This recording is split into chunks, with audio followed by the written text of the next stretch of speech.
Récemment, il y a eu un reportage sur Zone Interdite qui a mis en avant les nouvelles tendances, voilà, parmi les situations familiales des Français. Ils ont montré un couple où la nana, elle avait 5 ou 6 mecs, elle était en couple libre. Et du coup, le mari restait à la maison, et puis la nana, elle allait dans tout le quartier, aller voir Julien, Paul, Marc, Étienne.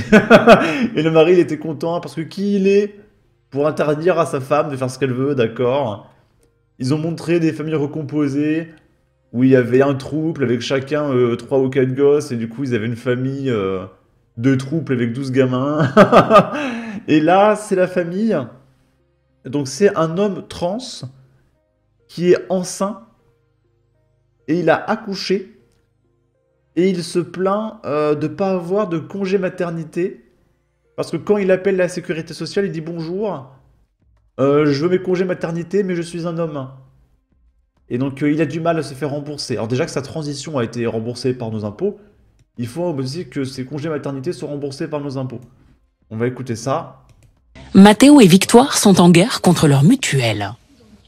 Oui, bonjour madame. Je vous appelle car j'ai accouché le 19 février. Du coup, j'ai eu une facture et j'aimerais savoir si cette facture a été prise en charge. D'accord. Donc, vous avez accouché. Oui, c'est ça. Un homme qui accouche, c'est tellement impensable pour ses interlocuteurs que Mathéo n'a toujours pas réussi à se faire rembourser ses frais d'hospitalisation. Étant homme transgenre, la mutuelle me disait que je ne pouvais pas bénéficier de frais maternité, de remboursement de frais maternité. Donc, quand vous venez de sortir de l'hôpital, on vous demande de faire une demande de prise en charge. Je l'ai faite la demande de prise en charge. Sauf que comme je suis un homme, eh ben, la dame qui devait me rappeler ne m'a jamais rappelé. Elle m'a dit qu'elle transmettait au service concerné. Après des semaines de discussions ubuesques, il va finalement obtenir gain de cause. Je vous rassure, donc la prise en charge a bien été faite par le mutuel. Il faut vraiment du Après, oui, c'est pas normal.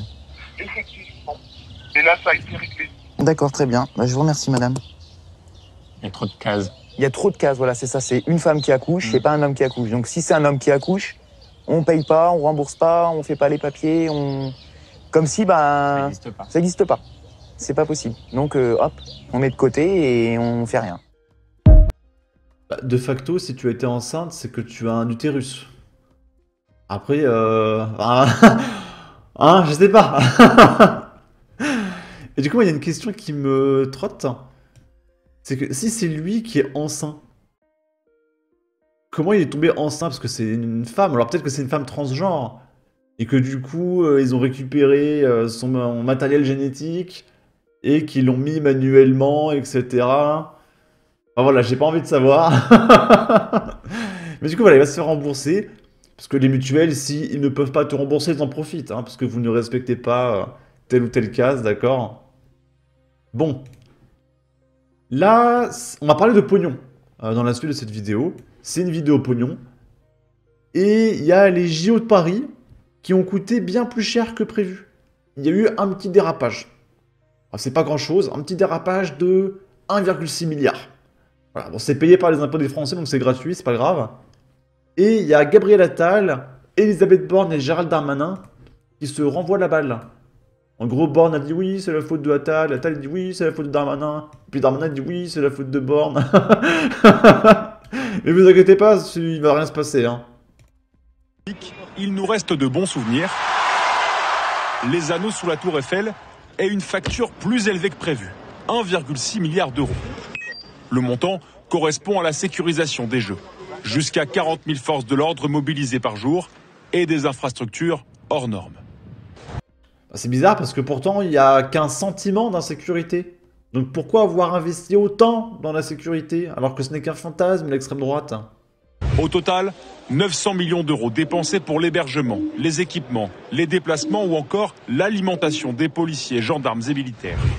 Mais aussi 700 millions d'euros pour payer aux forces de l'ordre les primes, les heures supplémentaires et leurs astreintes. Pour ce député, fin connaisseur du budget, tout cela aurait dû être prévu.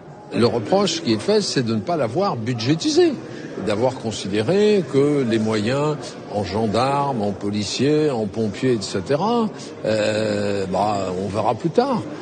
D'autres dépenses se sont ajoutées, comme par exemple la parade des champions le 14 septembre dernier. Mais alors, qui est responsable de ce budget incomplet? Elisabeth Borne, première ministre lorsqu'il a été voté? Gabriel Attal, en poste pendant les Jeux? Ou bien le ministre de l'Intérieur, Gérald Darmanin, qui promettait jusqu'à 1 900 € de bonus pour les policiers? J'ai donc décidé une prime plus élevée que les arbitrages qui avaient été jadis prévus. Aujourd'hui, chacun se renvoie la balle. L'entourage de l'ancien ministre de l'Intérieur rappelle que toutes les dépenses ont été validées par Matignon et par le Premier ministre en personne. Réponse d'un proche de Gabriel Attal qui vise à la fois l'ancienne première ministre et Gérald Darmanin. On est arrivé avec un budget sous-dimensionné et des annonces surdimensionnées. Ce soir, Bercy assure que 2 tiers du dépassement sont financés par des réserves encore disponibles. Les 600 millions d'euros restants vont, eux, représenter une dépense supplémentaire pour l'État. Ok. De toute façon, on a l'habitude de dilapider notre pognon. Là, c'est un mec qui nous partage un truc. Donc, il va montrer un paquet de barres de chocolat de 3. Et il va montrer que s'il les prend individuellement, une par une, ça revient moins cher que la promo du pack de 3. Faites très attention les amis, encore une fois, on nous prend pour des pigeons. J'ai failli me faire avoir à l'instant, là je vais vous montrer ça. Donc vous voyez, je voulais prendre ces chocolats poulain. Et comme je consomme pas mal de chocolat, je les ai pris directement en lot de 3. Je me suis dit qu'au niveau du prix, ça serait plus intéressant. Et ils sont à 3,83 €. Donc regardez, j'ai pris la scanette avec moi. Et d'ailleurs ça c'est un conseil que je vous donne. Prenez toujours la scanette avec vous quand vous faites vos courses. Quand on scanne l'étiquette du lot de 3, on tombe bien sur le prix 3,83 €. Mais par pure curiosité, vu que j'ai la scannette, je me suis dit tiens, si je m'amuse à sortir une tablette là du lot de 3 et que je la scanne, à combien elle revient la tablette? Eh bien tenez-vous prêt, elle revient à 95 centimes. Donc je vous fais le calcul, 95 centimes x 3, ça fait 2,85 €. Donc là, j'allais me faire voler 1 € sur un produit qui coûte 3,83 € et ça dans le plus grand des calmes. Les amis, vous avez vu comment on peut se faire racketter tous les jours? Ça c'est clairement du vol, c'est abusé. Restez vigilants, prenez soin de vous et de vos porte-monnaies. Et comment ils font les entreprises pour voler comme ça? Parce que c'est illégal. Et ils ont aucun problème. Parce que ça c'est régulier. Hein. Mais moi je l'ai constaté, j'ai déjà fait des photos que j'ai partagées. Il y a beaucoup de vols comme ça et les mecs n'ont pas de problème. Là c'est un mec qui m'a fait rire. Il se plaint. Donc il explique qu'avec 2260 € par mois, il ne peut quasiment pas vivre. Il a juste l'essentiel pour survivre. D'accord? Avec 2260 € par mois. Loyer, 900 €. On va dire... Peut-être s'il est à Paris en plein centre. Mais franchement, loyer à 900 € quand t'es tout seul... bon. Électricité plus eau, 200 €. Ça me paraît assez surréaliste. Donc pour payer autant d'électricité, c'est qu'il a un très grand appartement. Voire une maison. Donc est-ce que c'est nécessaire d'avoir un appartement immense de 900 € par mois pour un? Parce que s'il a un grand appartement, c'est qu'il n'est pas à Paris. Donc il avait la possibilité de payer moins cher. Mais non, il prend un truc immense avec un loyer exorbitant, etc. Box plus téléphone, 100 €. Pareil, ça me paraît un peu surréaliste. Transport, 200 € par mois. Ça, je comprends pas. Assurance, 300 € par mois. Ça me paraît beaucoup, même en prenant l'assurance de la voiture. Et là, écoutez bien. Courses, 500 € par mois de courses. Supposons le mec, il va au McDo tous les jours. Il en a pour moins de 400 €. Donc je sais pas comment il fait pour payer 500 € de courses. Et le mec, il explique...